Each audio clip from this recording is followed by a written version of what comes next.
پرونده الی سالم پارت سوم. این یک پرونده واقعی است. پس از هفته‌ها جستجو و انتشار تصاویر دوربین‌های مداربسته و آسانسورها و سرنخ‌های پرونده الی سالم، سرانجام ماجرا وارد مراحل تازه‌ای شد.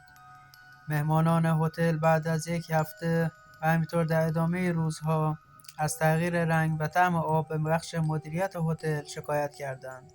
کارکنان هتل بالاخره برای بررسی‌های لازم به پشت بام رفتند. و در این حال پس از جستجوهای بسیار جسد الی سالم در یکی از مخازن‌های آب هتل کشف شد. تحقیقات پلیس لس‌آنجلس از همانجا آغاز شد. گزارش‌های پزشکی قانونی در کمال تعجب علت مرگ را غرق شدگی تصادفی اعلام کردند. هیچ نشانه‌ای از درگیری فیزیکی یا حضور فرد دیگری در صحنه یافت نشده است.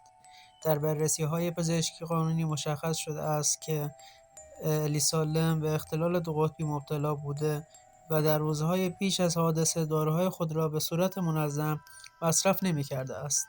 مقامات اعلام کردند رفتار غیرعادی او در آسانسور هم می‌تواند ناشی از همین وضعیت روانی او بوده باشد. با این حال موضوع دسترسی به پشت‌بام‌ها همچنان بحث‌برانگیز مانده است. برخی کارکنان گفته بودند در پشت بام قفل بوده است، اما پلیس اعلام کرد مسیرهای اضطراری امکان دسترسی را فراهم می‌کرده است و شواهدی از دخالت فردی دیگر وجود ندارد. طبق نتیجه رسمی او به تنهایی وارد مخازن آب شده و جان خود را از دست داده است. در نهایت پرونده به عنوان حادثه غیرجنایی بسته شد.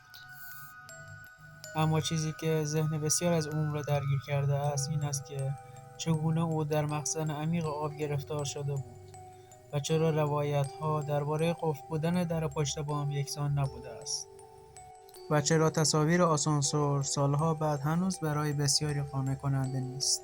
گزارش‌ها منتشر شد و پرونده مختوم اعلام شد. پایان پارت سوم.